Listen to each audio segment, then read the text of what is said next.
Hey, what's up, everybody? Welcome to episode 3 of Keep It Real. Today, we're going to be reviewing Super 8.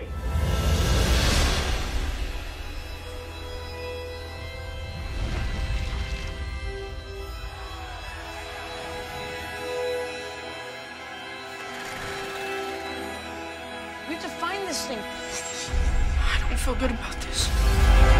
Everybody say hello to Jason. This is, Hold up. Jason. I was gonna call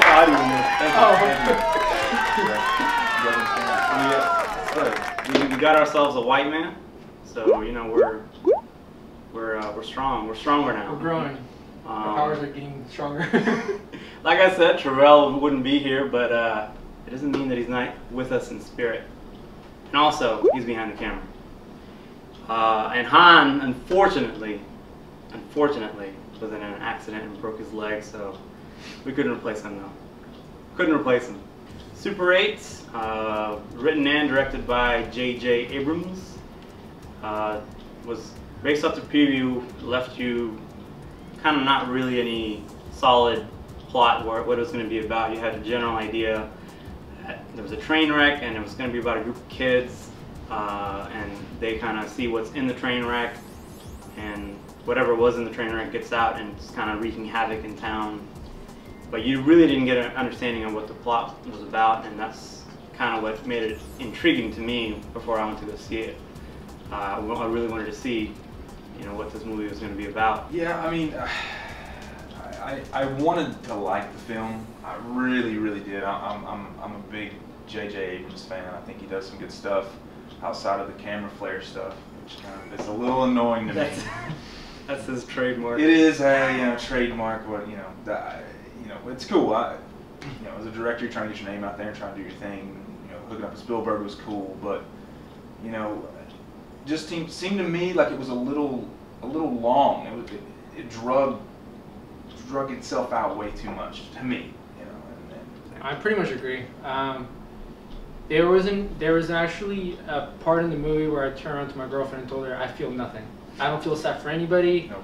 I don't feel anything for the surprise that happens later on in the movie. Nothing. There's no.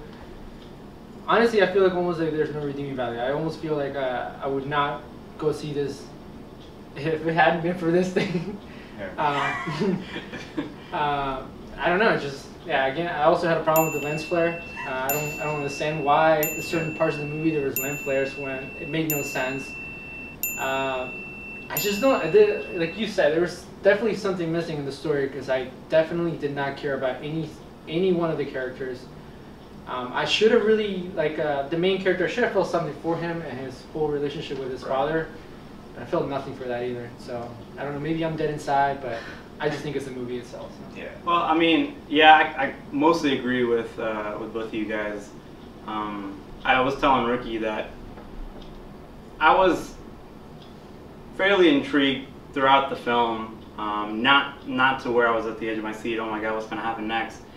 It is a PG-13 movie, and it is, like Ricky was pointing out, Spielberg. So you kind of have to assume nothing crazy is going to happen. But some of the things that I did like were I did like the kids pushing the movie. I haven't really seen a movie like that recently where there's a group of kids pushing the whole movie along. Goonies.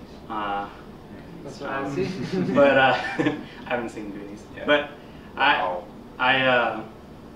Terrell, I see you looking at me all weird, man. I haven't seen Goonies. What? But anyways, you just did kind of in a very weird way. He was saying that from the get-go. Yeah, it was going to be Goonies. That's the way it felt. But again, I point out when the movie. It's a crappy version of Goonies. Yeah, Goonies is much better. You should go see Goonies instead of this movie. When the movie was over, I did feel like I was like, maybe I missed something, but I didn't really get anything when the movie was over. I was like, okay, it's over. Okay, what now? Yeah. It wasn't like, I guess I didn't have any, like you were saying, like you didn't really get attached to the characters that much, and there was, I guess the overall story wasn't that great. Yeah.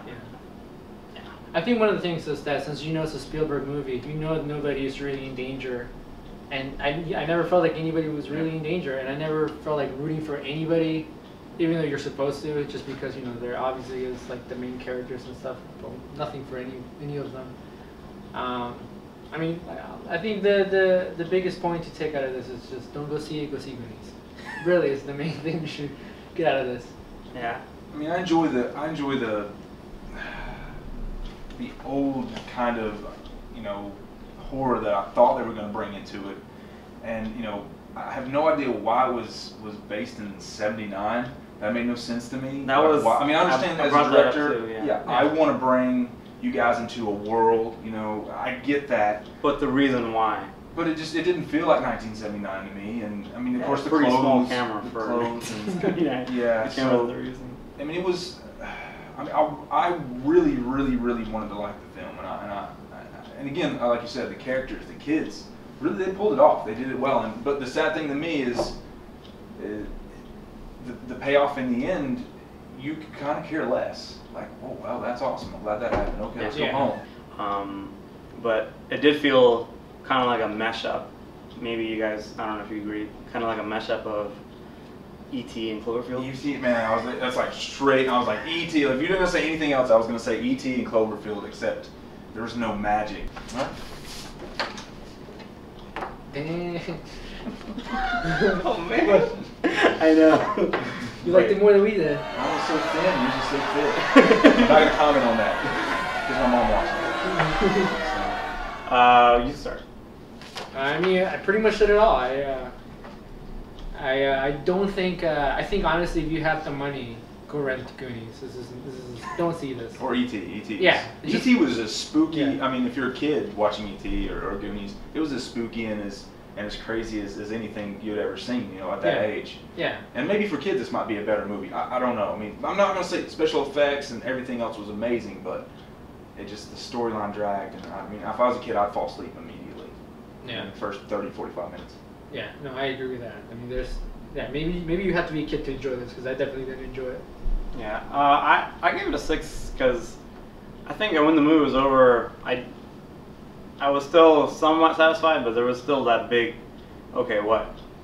It was nothing amazing, and I'm not gonna lie, I still kind of enjoyed it, and I kind of kept me interested throughout the whole film, but I really couldn't recommend this to anybody who hasn't seen it, so I gave it a 6. How could you recommend it to somebody who hasn't seen it? That doesn't make any sense.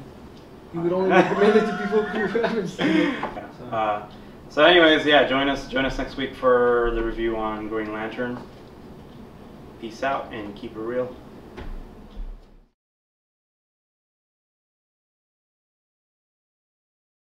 Hey, I'm just being real.